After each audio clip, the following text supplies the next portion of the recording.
You're listening to the Adcast with your host, Erik Elliott. I got my man, Erik Huberman, on the line today with us, joining the Adcast. Now, I want to tell you guys just a little bit of a backstory.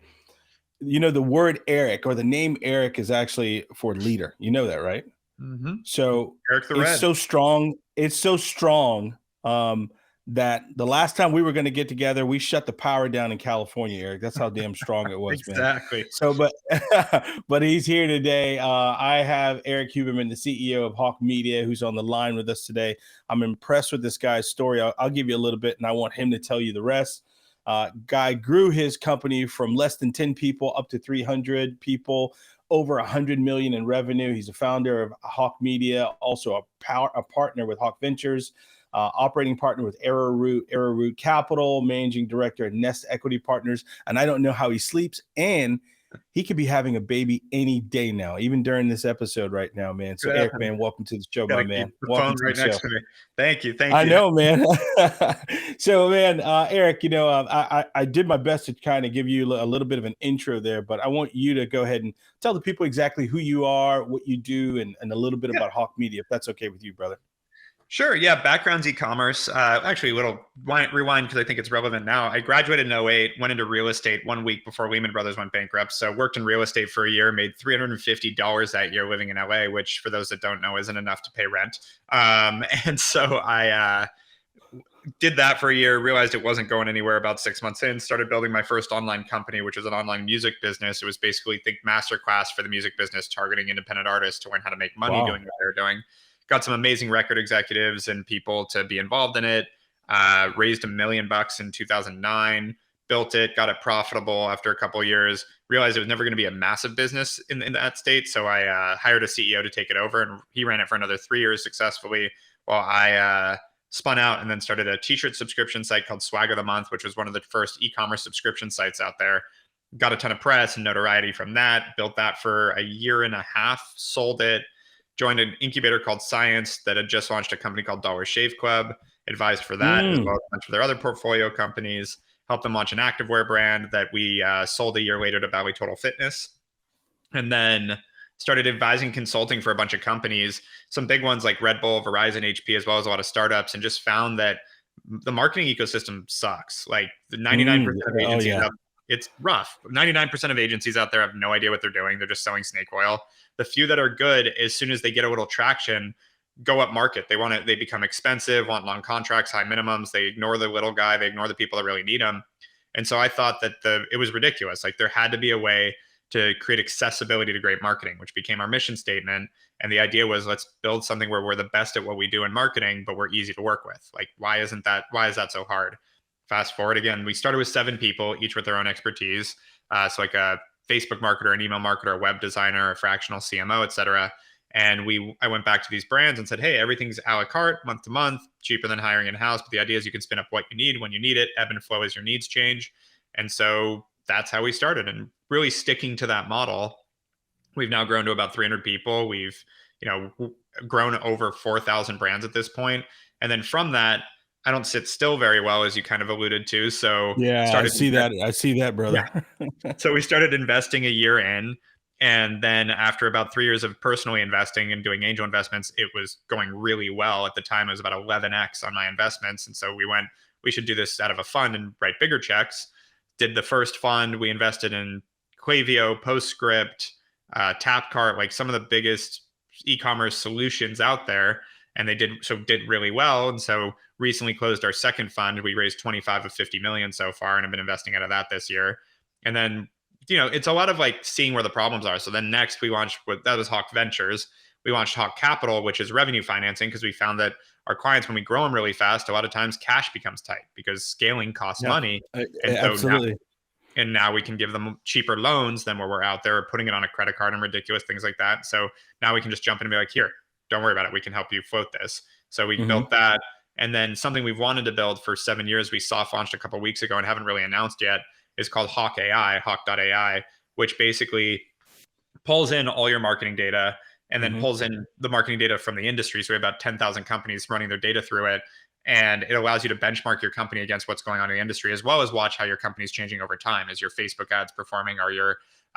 Is your email marketing working well? Is your site converting well? All these things that we are benchmarking, so you can see how is it working compared to how you did last year or last month, et cetera.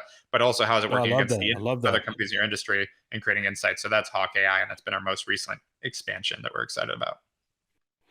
Eric, why in the hell did you name it Hawke Media? You should be called Hustle Media, man. I mean, you went from $350 in '08, when the sky was falling, and then a year later raising $1 million to all these different ventures, man. So how did the name Hawke Media come about? Tell me about that. How was it born? Yeah, so funny enough, I would say on the hustle side, I actually almost hate the word hustle now, because I think I do too. It's to me, it's because if you, that mindset of like just hustle harder, it's like we all have the same amount of time in a day. If that's your mindset, is I just need to work harder, you're going to run yourself into the ground and you're never going to make anything scalable. Like you have to step out. Like there's always been a good balance at my company for me, thankfully. Like the idea of like, oh, I haven't taken a vacation in 4 years as a founder. It's like, then you're doing it wrong.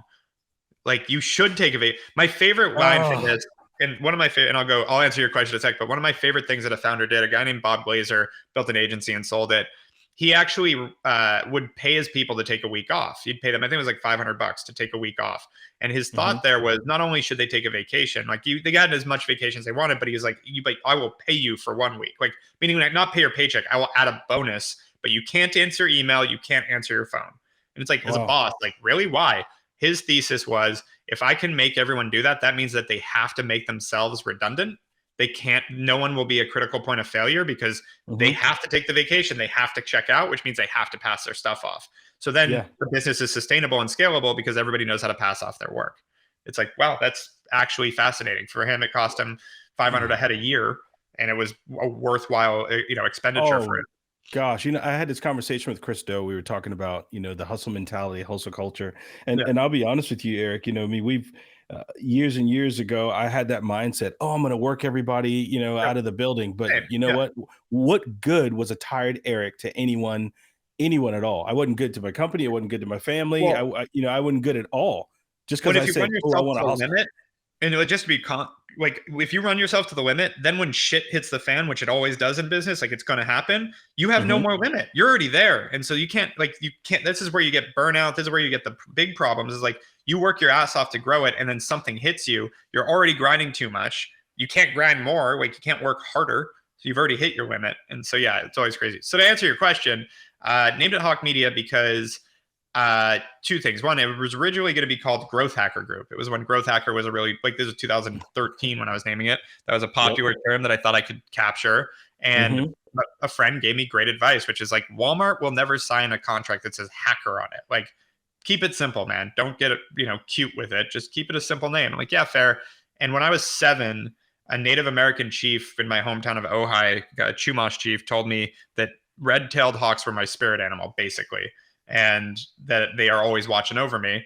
And so when I was thinking, what's simple, I was like, well, I always loved hawks. I was told as a young kid that they were watching over me, and I thought that was a cool thing. So hence the red logo and hawk. And it has an E on the end because with Hawke Media, without the E was taken at the time. Now I have both, but that's where the E came from, legitimately. Like, it was just like sitting on GoDaddy. I didn't think I was building a big company. It was like me by myself doing some consulting, and I wanted to give it a name in case it did end up with a little scale. Not like, oh, there's going to be thousands of people at some point. In the beginning, when you were growing the company, it's not like you just say, oh, I'm going to get to 1,000 people. You're just doing the daily, and it just happens, Do you think some entrepreneurs can really screw themselves, almost like putting a timetable on their business? I need, not just having a vision, because there's one thing about having a vision, but you can kind of screw yourself up by saying, I need to have this kind of money, and they're doing it all for the money, and then they just screw up the business. Yeah, or the money, or and you mentioned timetable. I just talked to a young entrepreneur that's like, yeah, I'm going to build this and sell it in 2 years. And I'm like, there are people that can call their shot like that. I've seen that happen. Most, no. And if you build something to flip it in 2 years, you're probably not building something very sustainable. And so people don't understand, like, or you're taking shortcuts. Right. And people sell business all the time and make no money. Like, people don't get that. Like, selling a business is not a badge of honor. Like, selling a business for a bunch of money can be something to celebrate. But I bet that the majority of businesses that sell are not selling for any type of wealth. So They're it's selling because they have to, not because they want to. have to, burnt out, like done, realize that selling a business is hard. Like it's not this, like with this past couple decades, we've celebrated these exits, or like 15 years. It's been a lot of celebration of, oh, they exited for this and that. And people think that that's just the reality, and it's not. And I, as you mentioned, I'm partner in a private equity fund. Funny enough, so is my wife. We also have our venture fund. Like I watch exits all day, and you realize how hard that is. Man, I want to give a special shout out to your wife right now, man, for being able to. She's going through labor right now, and she can have that baby by the way. in any She's moment. ridiculous. She's So, still and working. So Yeah. she's a champ. So we're going to give her a round of applause right now too. Appreciate But that. one thing that's super important too is being healthy as an entrepreneur. A lot of the things that I'm learning now, and Eric, it's always like, when we're younger, we're 21, we think we don't need health insurance, that kind of thing, because we think we're invincible. I made that exact mistake, by the way. you know what I mean? Like you get into it and you think like, you know what, I'm good. I don't need anything else. But the health of an entrepreneur, not just the physical health, but the mental health is also important too, right? And you and I we touched on that right before we started. I mean, tell me how important it is for the physical and mental health of an entrepreneur. Yeah, I mean, I think you kind of said it, like, if you're tired, how worth are you? Like, if you're not healthy, you're worthless, and both mentally and physically. Like it's something that the mental health conversation is really interesting because everybody's different. And how do I put it? Like being an entrepreneur, there's true anxiety, there's true stress that you deal with, but there's also a truth that it's like, you also pick this. Like, I think people get caught up in a lot of the hype of mental health right now. This is not to discount it. I've dealt with anxiety problems. I had to take a week off earlier this year because it was so stressful. I was like shaking and not sleeping, couldn't eat. Like there's times where it's like that bad, and I get it. So it's not discounting the fact that it happens. I think the focus on it is actually debilitating though. I think the problem is when it's top of mind and you're constantly thinking about anxiety, guess what you're thinking about? So I think the issue on mental health is taking ownership and not, again, this is not to discount the fact that it's stressful. It's to say that when you realize that this is all by choice, that nobody forced you to be an entrepreneur, it really helps that side. The physical health part, I think we sacrifice often. I really make a effort not to, but anywhere from I'm working so I don't have time to work out to back to my wife. I remember it was like 4 years ago, I think. And I was like, yeah, I just haven't had the time to work out. She's like, nah, you don't make the time.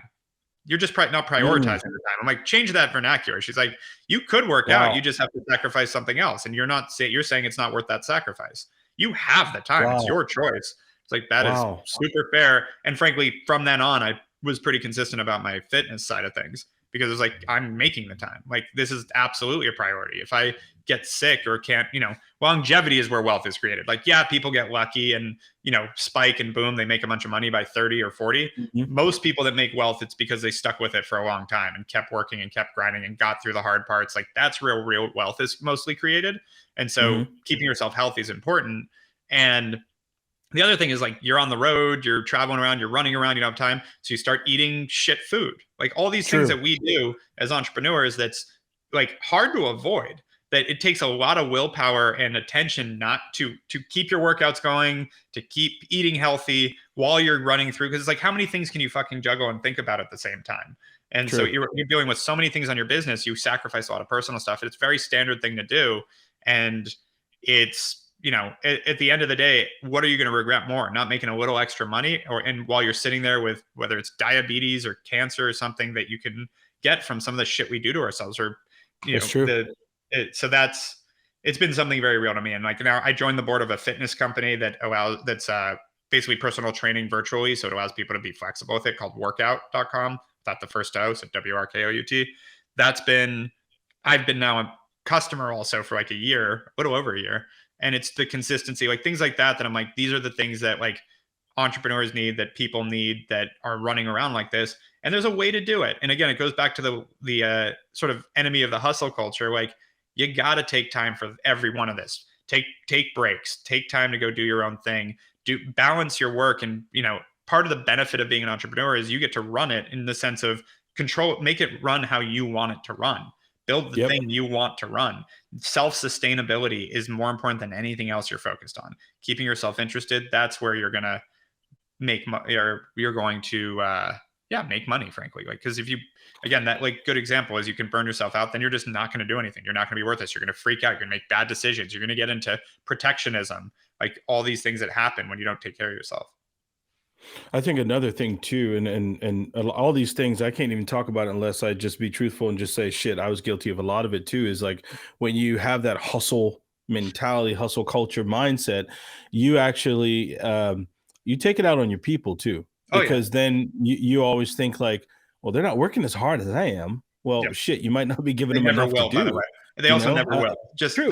That's a reality too. Like they don't have as much in it as you do. And that's, you got to accept that, because that'll stress out every entrepreneur. It's like, why don't they work as hard? Why aren't they, doing smarter things, making better decisions? I thankfully had an employee say to me like 6 months into the business, I was like, how can we help you be more entrepreneurial? And she's like, she was comfortable with me. She goes, I work for you. I'm not a fucking entrepreneur. Oh shit! Now, what was that? What was that conversation like? I mean, that was it. I was like, did you just stop? Like, I was like, yeah. You were just shocked.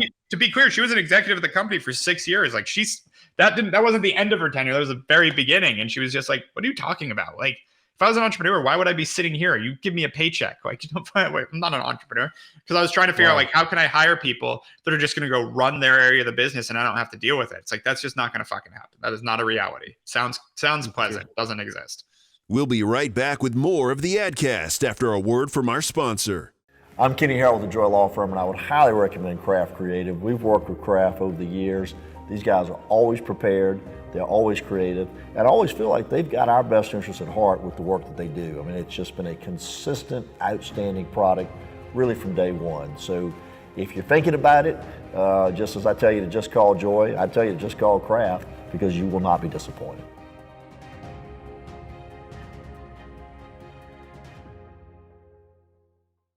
When you open a business, you want to make sure that your presence is felt.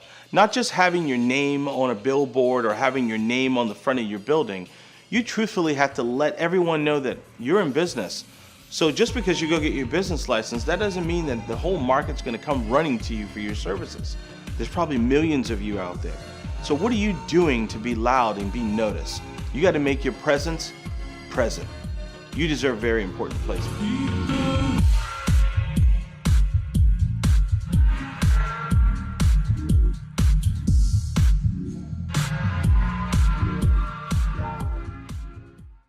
So kind of dovetailing that entrepreneurial part that we were just talking about too. So let's just say those folks who are just getting into it. You might have someone who's a new business owner. Should we tell them now, hey, build your routine, think like an entrepreneur now instead of thinking like the hustler? I don't know, because I also say that sometimes getting something off the ground takes a little hustle. So like, I don't want to say that it doesn't ever take that grind. It's just don't scale it based on the idea of grinding, because you won't scale. Like, you're going to have to take a break. You're going to have to, like, whether you want to or not, something's going to hit. You're going to get sick. You're going to, like, something's going to happen that you're not going to be, that you can't have the whole company riding on your shoulders. And if you do it that way, again, it'll never scale. So you have to build in redundancies, even for yourself. You have to be hiring people. You have to, the goal is to make money while you sleep. That's the dream in terms of being an entrepreneur, is like, you can go take a vacation for 2 weeks, come back, you made a bunch of money. Like that's what you want to build. It also, frankly, is what everybody that works for you wants you to build.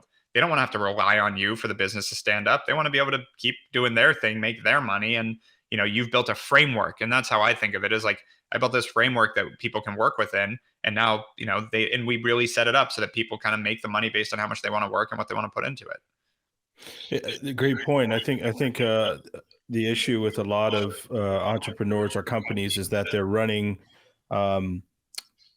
their business like a practice. Yeah. Practice is centered around one person, when the business is, centered around processes and all the people together, Yep. And that can truly hurt you. So, I mean, if there's any entrepreneurs out there, you can hear it here first from Erik, stop running your business like a practice, unless you're a dentist office or something. But, I do think entrepreneurs need an outlet. I think that's important, and also to line themselves up with people too. So, a good talk, man. I want to skip now to something else. I want to talk about, like, just ways that people can grow their business. We talked about the entrepreneurial stuff and the hustle and everything else, but there's digital and then there's social. And you said 99% of the agencies are really full of shit. Mm-hmm. And I agree with you. And I think what it does, it makes it very hard for someone who is credible to come behind them, Yeah. So let's just say if, Hawke Media is coming in and you guys are pitching Red Bull, right? Just for example, using that example. Well, Red Bull had an experience with a real shitty agency before. Now they're going to scrutinize you and look at you like, oh, this is another bad relationship. Yeah. One, how can it grow their business using digital and social? And then two, how do you overcome the other agency, the bad folks? Yeah, I mean, I would look at digital and social as just, I mean, that's a general category that like there's many ways to use digital and social as part of growing the business. I put a book together called the Hawke Method that's all about like what are the general principles, and we talk about awareness, nurturing, and trust as the 3 principles of marketing. So how do you get your name out there and introduce yourself to new potential customers? How do you nurture that so that they become customers and then stay customers? And then what do you do to build trust? Because 75% of people won't buy from a company they don't trust. And so there's many, many, many ways to use digital, but I would always think I wouldn't separate digital from traditional. I would just look at what are all the tools out there and what makes the most sense for my business. So like, don't bucket it all as digital. Don't bucket all the social channels as social. Look at TikTok, look at Facebook, look at Google, look at email marketing, look at SMS, look at web design, look at TV, radio, podcast, billboards, whatever makes sense for your business. You have to start to discern, but I'd take it more from a strategic standpoint than this is the bucket kind of standpoint on how to grow your business. And in terms of breaking through that barrier, I end up getting a lot of calls from a lot of like people just starting their agency. And I go, what'd you do before this? Oh, nothing. I just graduated college. I just graduated high school. I'm like, don't start your agency. Like, I mean, try to do this without like, I'm not trying to take the wind out of someone's sails, but like the line I usually say is, if you're not one of the best at what you do, you are defrauding people by taking their money as a marketer. If you're not confident that you're good at what you do, that you have been successful in this, and you're convincing small business owners that you can grow their business, you have no idea what the fuck you're doing, it's basically fraud. The only Erik, difference I love that. And there's no government regulation on marketers is the problem. If you were an accountant and you did the same thing, you'd go to jail. So it's just it's not a and I would love to fix. I've looked into fixing that. It is really hard to get government regulation on something. Republicans don't want any more regulation. Democrats do. So you get to go state by state and try to fight for it. It's a several decade battle to get an industry regulated. That being said, we have like in California, I think there's 250 different jobs that require a license, including milk delivery, hairstylist, hair salons. Yep. Yeah.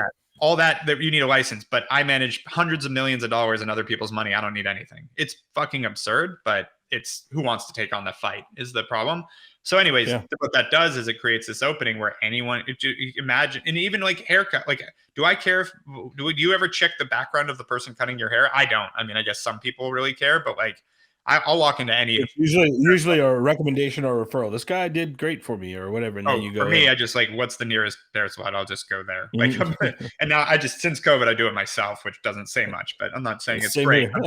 Yeah, but the point being, like, but they all have a license, which is nuts. Like, what's the downside here? A bad haircut versus like I can blow an entire company's budget and yet no regulation. So how do you get over that? You show credibility. And the sad truth is I think buyers are as little educated as the sellers, so to speak, meaning like most businesses don't know what to look for. And it's really making sure that you show them like the line I give to everyone that's like, how should I look for a good agency? It's like, have they accomplished what you're trying to accomplish? Have they gotten someone where you want to go from where you are?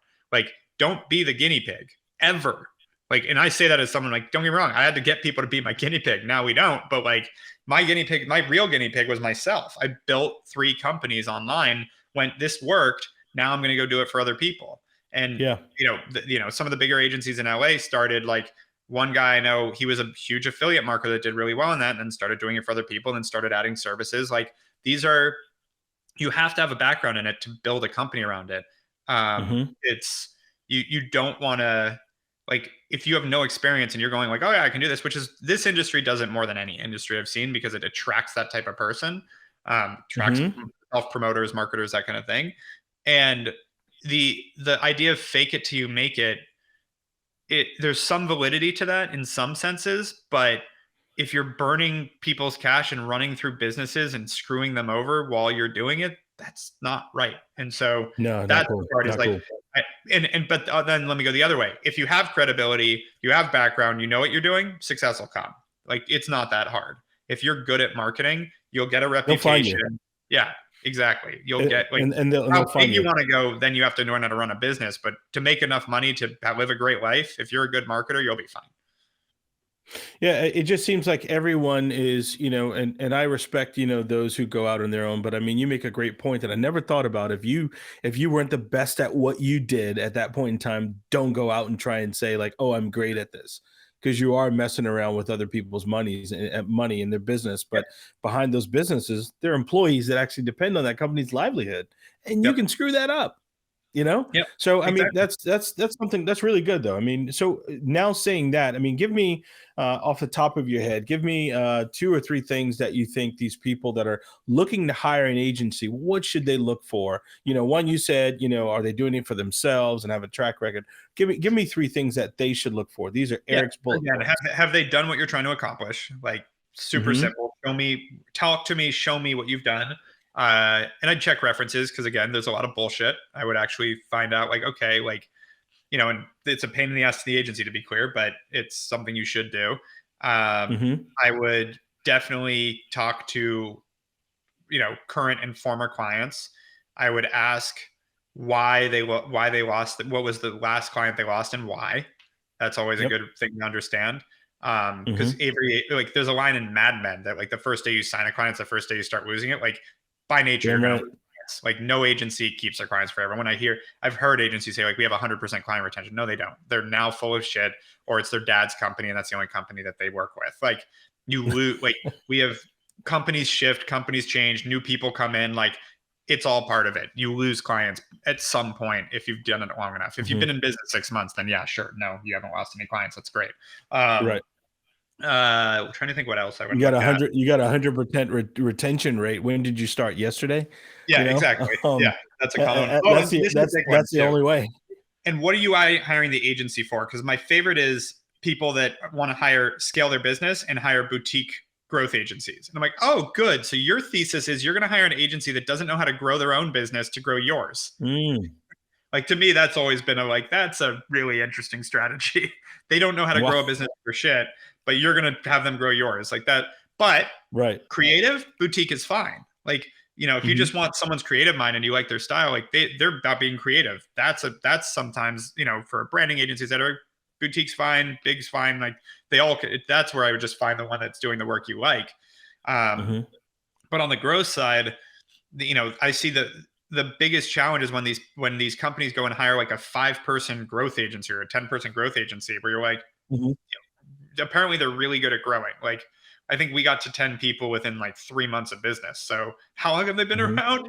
Like, that's part of it too, is like, by nature, like, we are at our core, we are passionate about growing businesses, including our own. And like, if you don't have that, it's going to be a really tough partner. True. No, all true. All good things.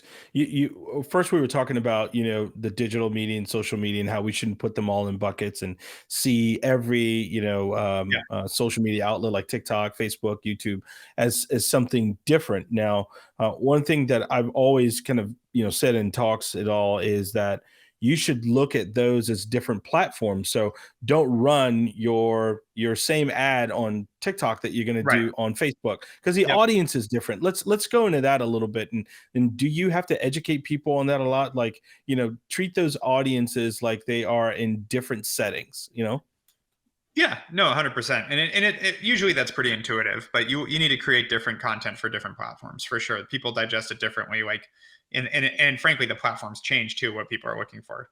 Instagram's trying to become TikTok, so we'll see how that shifts over time. Oh yeah.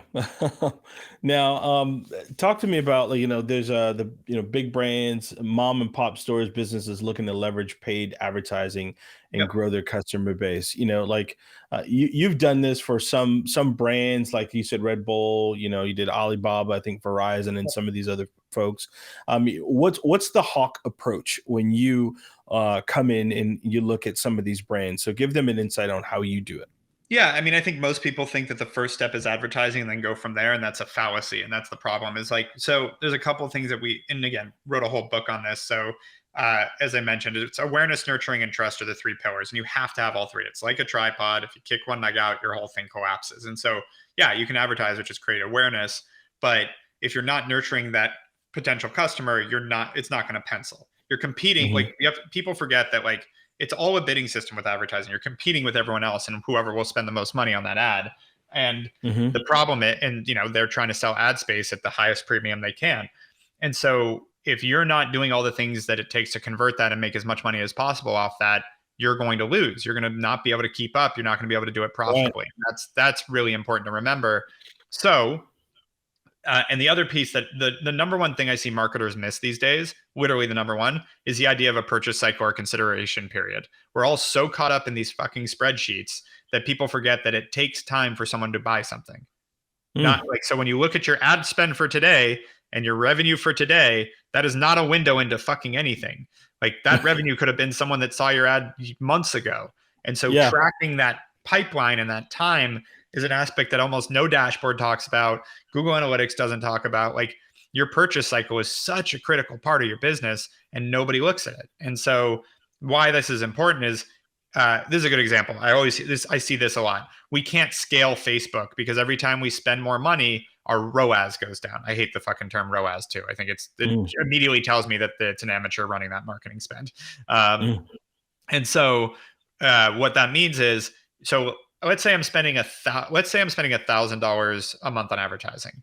Okay. And let's say my sales cycle is 4 weeks, because generally on e-commerce, it's between 3 weeks and 3 months. Let's say it's 4 weeks. Okay. So I'm spending $1,000 a month and I'm spending that. And then today I decide, fuck it, let's spend 10 grand.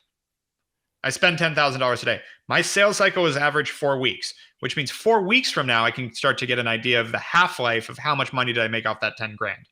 Generally. I spend 10 grand a day and then I look at the returns. Let's say I'm making 4 times my money. So let's actually say it's $1,000 a day to 10 grand a day instead of $1,000 a month to make this number. Okay. So if I just 10x my spend, but I've been spending $1,000 a day forever and I make 4 times my money generally. So I'm making $4 grand a day. Like that's just how it pencils. And then I spent 10 grand a day. Well, now my ROAS looks like I made 40% instead of 4x because I spent 10 grand and made 4 instead of spending 1 grand and making 4, because that 10 grand, the results of that are going to take weeks. So all of a sudden I spend it, I make shit returns because frankly, those people just got introduced to me. They're not buying yet. And now I'm like, oh shit, we can't scale this. I got to pull back. Happens all the time. Oh, damn. Because nobody buys right away. Same thing, like even stores. If I put up Facebook ads today, do you think people are coming to your store today? Like, oh, no, they're not coming today. Yeah, your Facebook ad was so compelling that I got out of my chair and drove down because fuck, I got to go check that out. Hopefully, God bless, but like that's not generally how it's going to work. I got shit to do. I'm not coming to you right now. And so people forget this with marketing. It's a huge miss because what we've seen this year is a really important example of this. So Facebook and Apple are at war right now. And we all knew this was coming from my end. We've been talking about it internally forever, but Apple's launching an ad platform. So they were basically trying to fuck Facebook. Like that's what is happening. And so April of last year, Apple cut Facebook off from tracking on their platform. What was really funny that nobody talked about is they didn't cut anyone else off. They just cut off Facebook. Google still tracks just fine, but iOS 14 cut off Facebook specifically. And so you get to the end of the year and people are looking at the Facebook platform.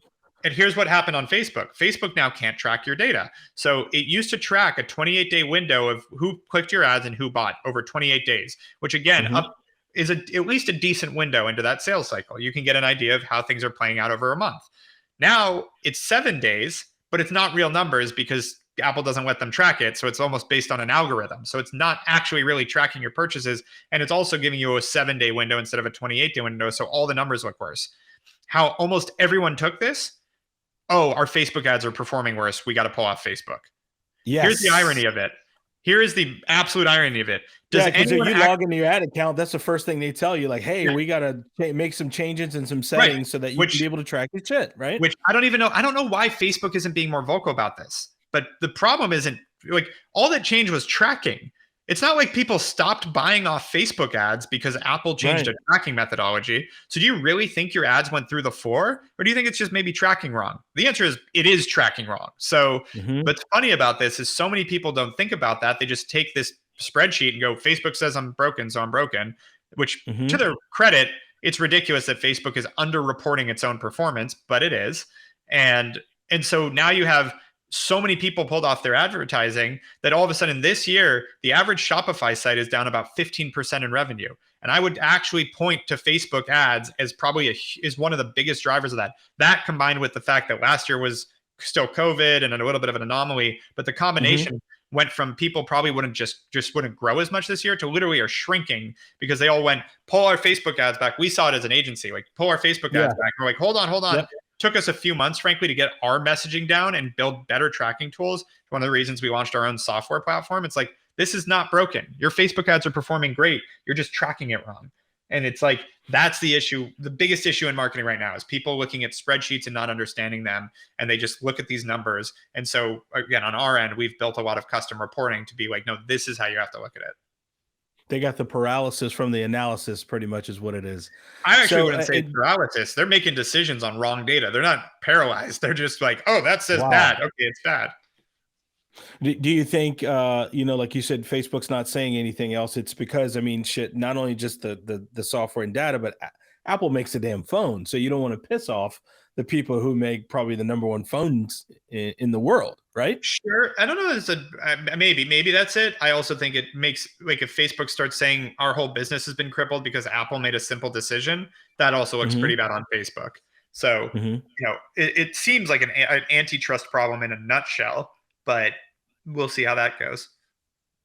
So, I mean, do you feel, we just talked about Facebook and how people are looking at the data wrong and making these spreadsheet decisions. Let's just say, Google and Facebook, they're super powerful. And I remember, like, when we were doing some franchise dealers, like, we were able to target people that drove Dodge Rams, or specifically. And now the targeting's changed, but it's still effective. It's still very people, effective, I just think some people just can't get through, things have changed with, Facebook, but it's still viable. Well, and here's the thing that everybody forgets. It's, again, still a competitive landscape. Can you do it better than other people? Then you're going to win. Like, everyone's dealing, it's an equal playing field. Everyone's dealing with the same changes. So, like, yeah, you can't target by religion now or politics. Like, they made some changes on that side. That you just have to navigate it. But as a platform, it's still crushing it. We still have clients making, 9, 10, 15 times their money in the first month off Facebook. That's absurd. And we have tons of them. So it's like, and then we deal with other people that refuse to not log out of the platform, that just don't understand. We had this happen. We had a client that was looking at the platform. They're like, listen, we are only making 1 times our money. And the team reached out to me. This is when we were still figuring out the messaging of this. And they're like, they're just getting 1x ROAS. And I even in my book, which was partially written 2 years ago, there's a section called ROAS is bullshit. So, like, it's like that. My team now knows that's like my trigger word. Or trigger. Just get a T-shirt that says, fuck ROAS. yeah, exactly. And so we were dealing with this, and I'm like, let me look at their numbers, and they're on Shopify. So I'm like, let me dive into the numbers. They were right. In the first week of advertising, they were making 1 times their money. Which is, sounds bad, except for their purchase cycle was like 3 weeks. So after 3 weeks, they were making 4 times their money. Over the course of a year, because they had a recurring purchase on average, they were making 16 times their money, their ad spend.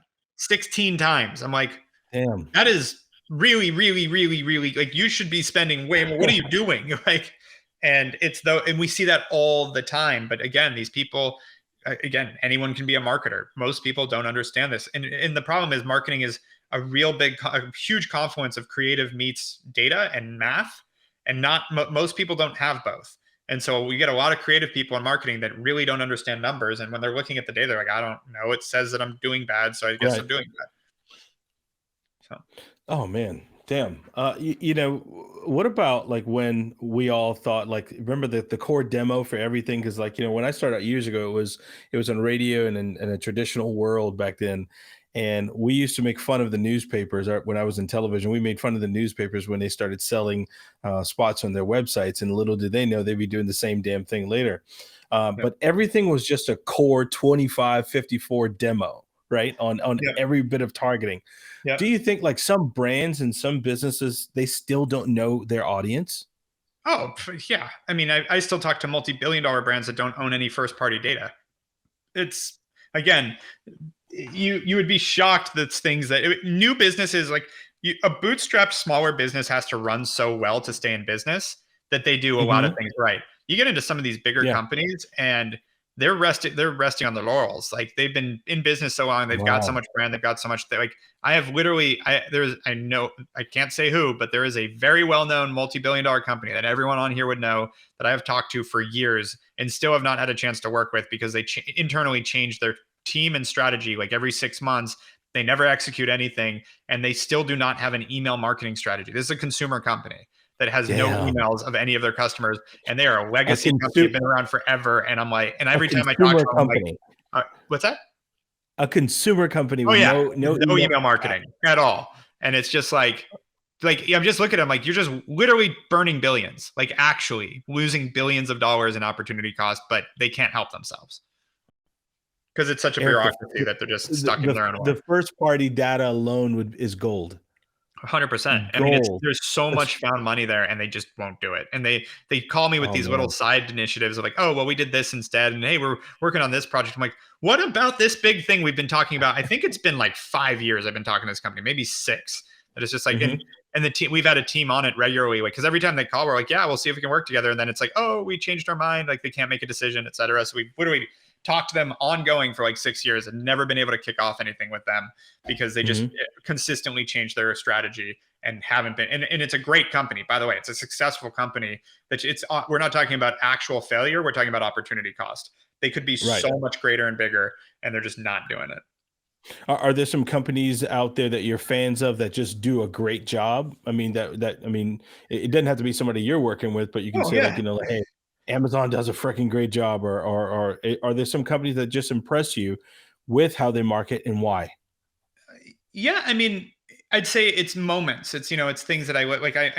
What I'm trying to think of good examples. I loved the way Chubby's for a long time did their email marketing and their communication because it was so to their brand and so core and so unique in how they were doing it that like they really owned who they were and what they were doing. And like, that's Chubby's, that's one example, but like you see, like to me, I actually look at marketing a little different than a lot of people. And I always get asked like, what's my favorite campaign? I don't really care about campaign marketing. They're great campaigns. Don't get me wrong. Like I think Ryan Reynolds has done a few good, like what some of the aviation gin stuff he did was awesome. Yeah. Like he's obviously a brilliant guy. Like I think there are good campaigns that come across my desk, great commercials. I think Super Bowl commercials have gotten a little lamer, if I'm going to be honest, but true. I agree. There's something fun here and there that's creative. But I'm more about like the scalable, repeatable side of marketing. What are people doing that I'm like, they're able to build and build and build and build because of the marketing strategy they have and the product. I mean, the part that most people miss in marketing is how much merchandise and product has to do with it. Like if you have a good product, marketing's easy. On top of that, if you're not merchandise for repeat purchases, you're screwed with digital and with online because acquiring a customer is really expensive. If you don't have multiple things to sell them and a way to get their share of wallet, it is really, really, really hard to build a successful business. That's where Casper came out with a headline yesterday that where the CEO said something like, we're not in the business of losing money anymore. I'm like, isn't this like a decade-old brand? What the fuck do you mean you're not in the business of losing money? Shouldn't that have been a little while ago? Like, love and the founders are awesome guys, but I'm like, that business, like you sell mattresses. The original follow-on product was dog beds. It's like, how much share of wallet do you think you're going to add from mattresses to dog beds? Like some percentage of people are going to buy your dog beds that bought your mattresses. And then it's a rounding error for you. Like this was your strategy. Like you have to merchandise well to be able to sell people more and more stuff. It's capitalism. I know it sounds wrong, but at the same time, if you're buying your customer, that's how it's going to have to work. Man, damn. Do you, I know we talked about the moments. I mean, have you seen some moments where people are just using like social wrong? I work with a lot of like personal injury attorneys right across the US. And I see so many of them just doing the wrong thing, man. And I mean, who's to say it's the right thing, but still, it's almost like, hey, I saw this guy in Alabama do this, so I'm going to do this too. And it has it doesn't fit with them at all. It's almost like they're trying to, do a one size fits all campaign, or, hey, this attorney in Florida is doing this and this works, so we're going to try it here, Yeah. Do you see a lot of that where it's like, hey, I'm just going to do the copycat thing and hopefully this works for me? And it doesn't. I mean, I always try to tell people no one wins a prize for best copycat. Like, copycatting is not a creative way to get out there. That being said, social media management, like putting on social, is more just a validity tool and communication tool. Like, you don't reach your own audience. You don't reach any, or like, there's no going viral on social anymore, except for TikTok. The rest of these platforms, it's kind of just a checkbox. I think people put way too much emphasis into like their social media following, their social. It's like, it doesn't fucking do anything anymore. It's not, it's vanity metrics. It means nothing. In TikTok, the problem is your following still means nothing.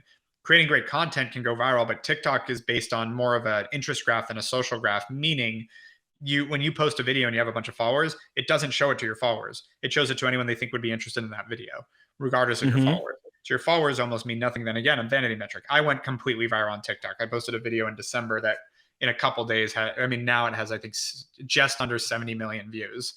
And it wasn't intentional. It was just like, all right, that worked. Cool. I ended up with 200,000, followers, all this stuff. If I post another video, it can get a few hundred views sometimes. Like, it doesn't mean anything.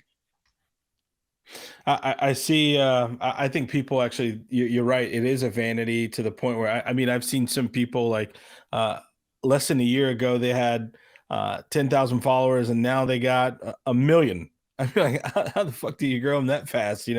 It's just people are buying followers now because it is a vanity metric. They want to be able to show that off to people and say, hey, I'm doing great, So how do you and your team keep up with trends? Because shit's always changing. There's always some changes, some algorithm, or with Google, Facebook, and all these different brands out there, these different social brands and digital brands. How do you and your team stay up to trends, and then and tell the customers of Hawke how that's such a benefit to them?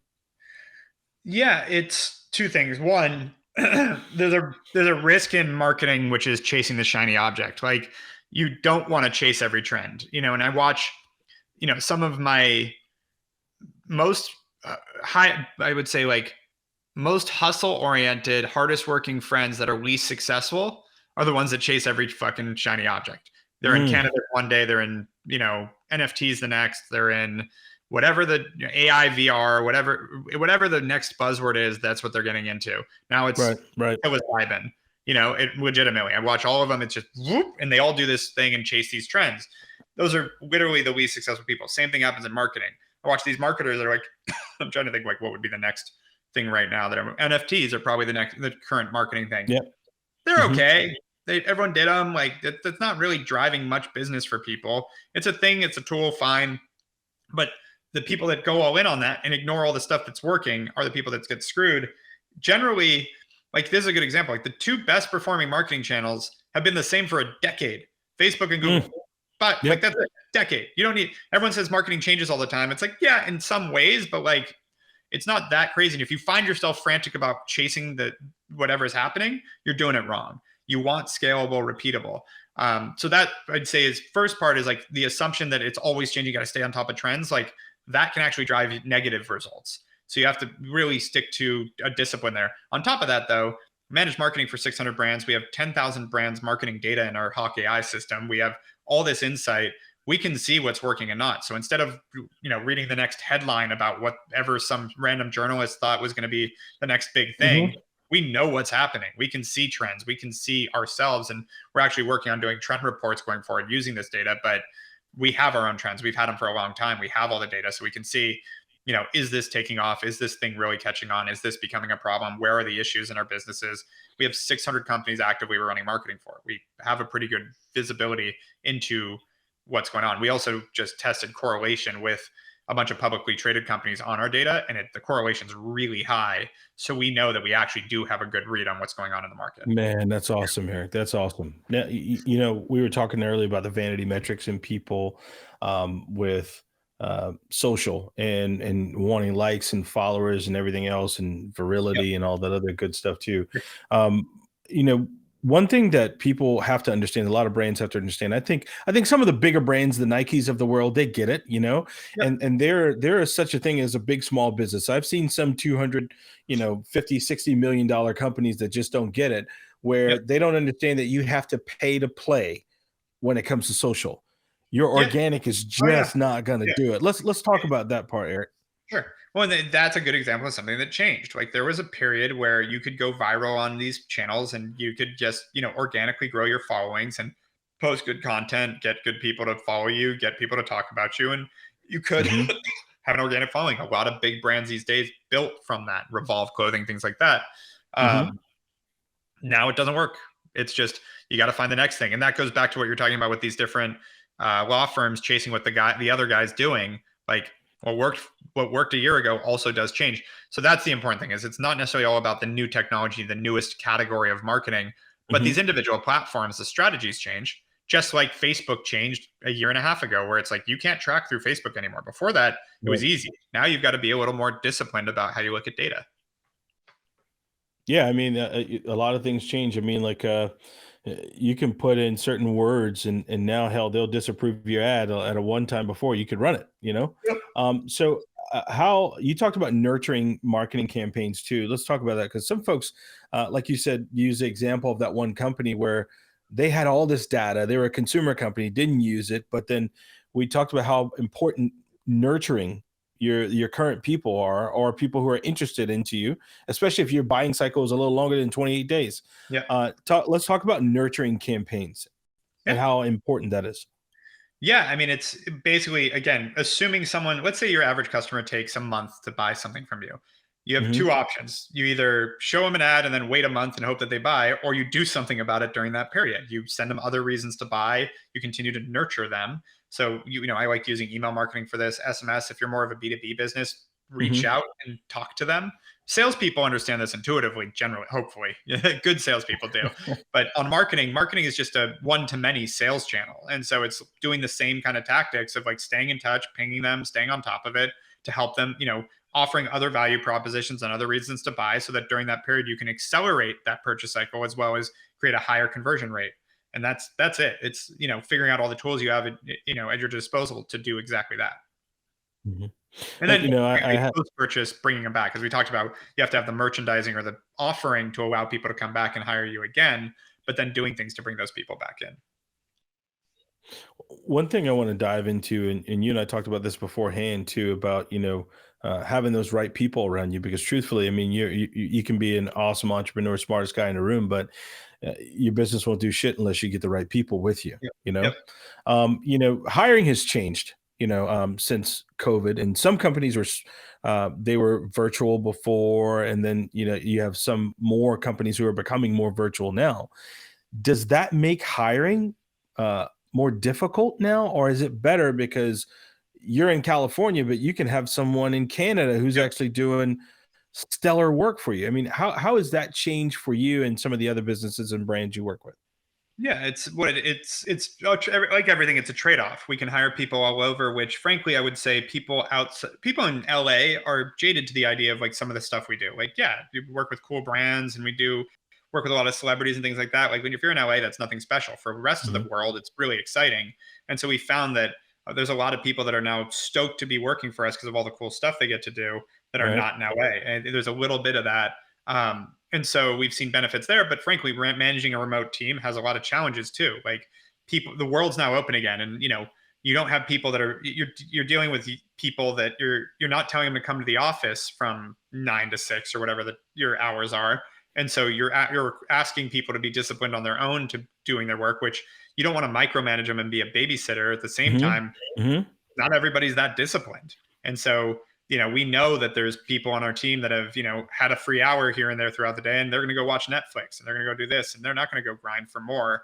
And so helping people have that discipline with, again, now without being like big brother, babysitter kind of idea, but more like an enabler. And how do we make this that our interests are aligned, that they're not trying to just get their work done and chill, but they're actually wanting to work a full day because we built an environment where we're aligned on that. That's been a challenge, but I like the trade-off. That's really the end of it, is like, I think the benefits of being remote and having people everywhere versus the downside, it's worth it. It just, like anything else, takes work. Okay. Your company, is it kind of a little bit of hybrid, or? No, it's remote. It's remote. Yeah. So it was fully in office, and then when COVID hit, we went fully remote. Now, you talked about the processes because I've seen even law firms, a lot of people, if they are able to still function and some function well. Like you said, they got to have that discipline. But you said processes. I mean, what are some important things that a marketer or a company that's looking to hire an agency, if they are a remote company, that they should say, you have these kind of processes that are important? I mean, I'm trying to think of like the best way to put that. It's that how we serve our clients never changed. Like, to be honest, like we were always serving, like using Zoom and Slack and everything to serve our clients. It's just our people aren't in the same room anymore. So I just make sure that the company has a way of their people collaborating. If it's not going to be in an office, how are your people collaborating when they're not just on the phone with me? That's probably the biggest thing. So, Erik, man, we went through a lot of shit, you and I just now, and where you are right now, man. I mean, you're further along in business. You've gained some insight. You're gonna start a new family again. Congratulations. What would Erik today say to Erik from 08? Say to Erik in 08. Couple things. Keep swinging the bat. Just keep going for it because something will land. Which thankfully I got that advice back then, but I would make sure that I really understood it. Just keep going. And two, one of the other best piece of advice I got was we always talk about, we use the words because this is the advice. The way I got it was that shit happens all the time. Running a business is a shit show. It's always a problem. There's always something. There's something happening. You got to really, again, this goes back to mental health, really work on just accepting that as a business owner, you are going to deal with the biggest problems of the business. And that's on you.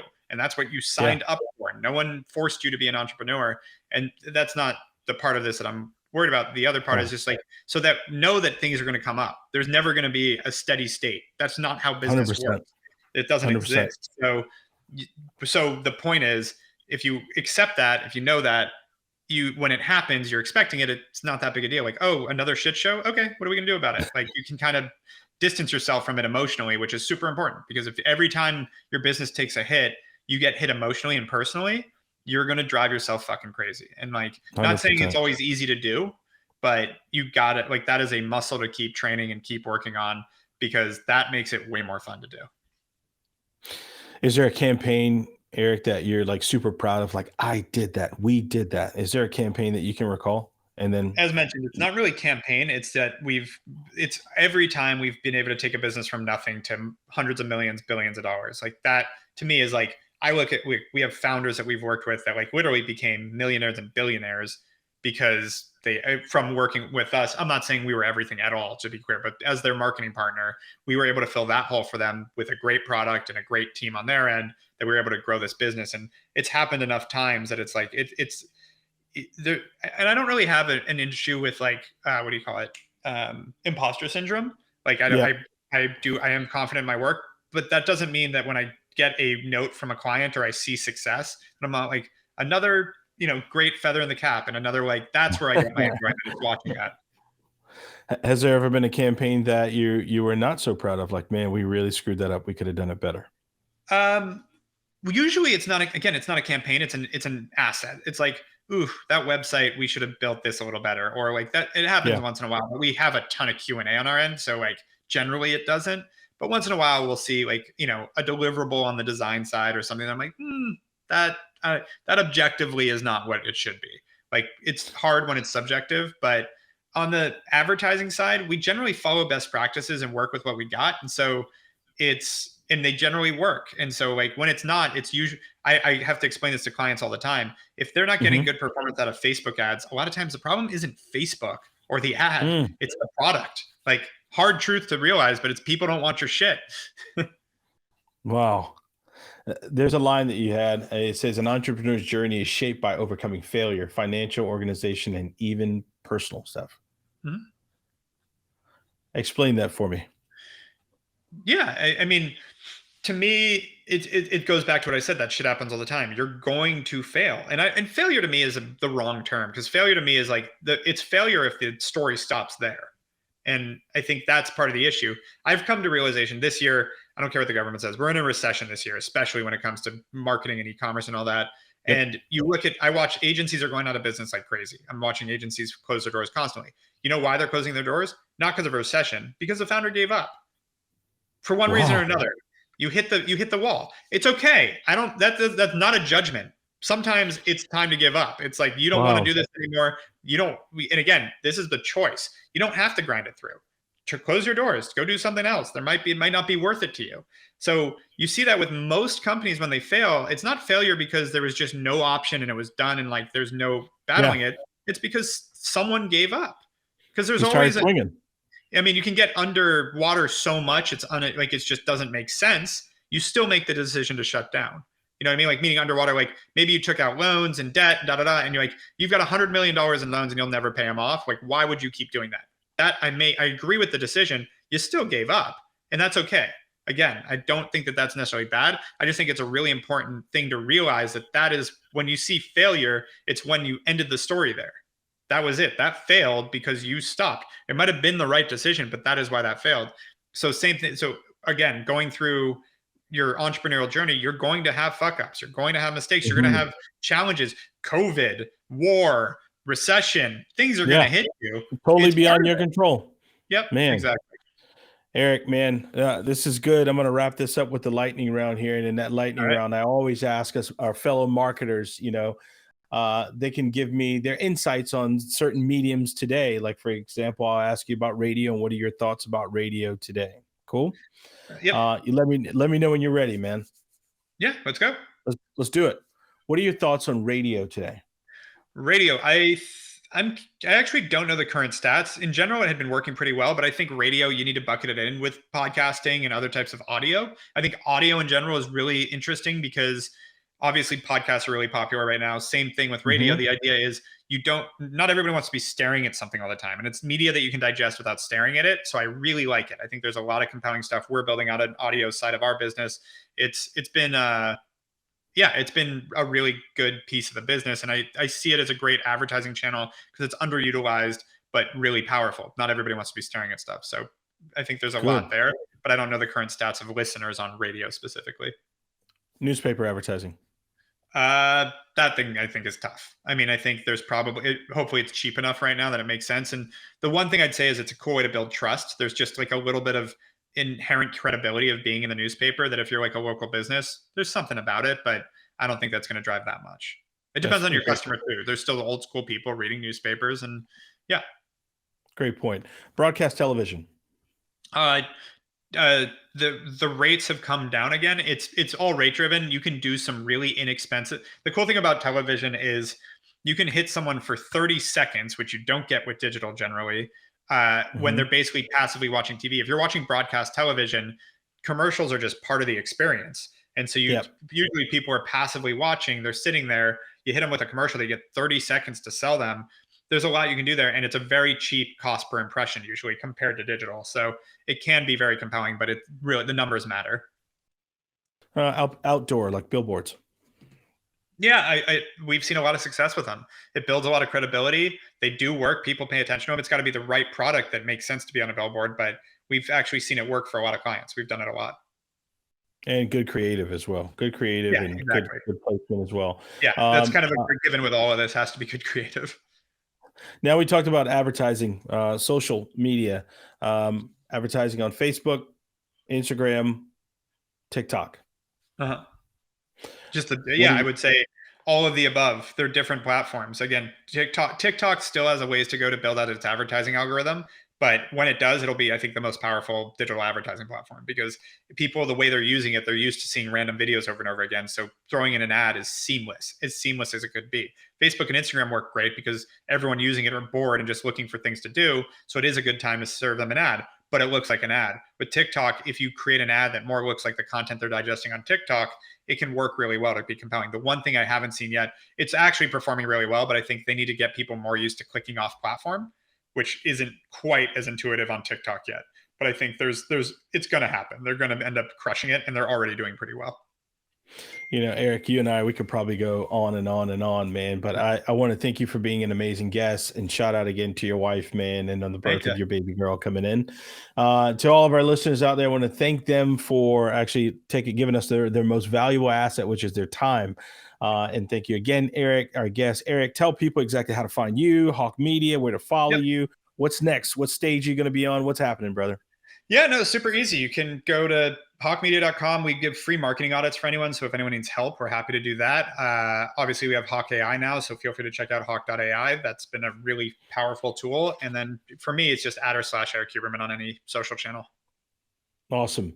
I want to thank you again, Erik. And like I said, everyone, giving us your most valuable asset, which your time is. If you feel this podcast has been a help to you or could be a help to others, please don't forget to subscribe, share, and like it.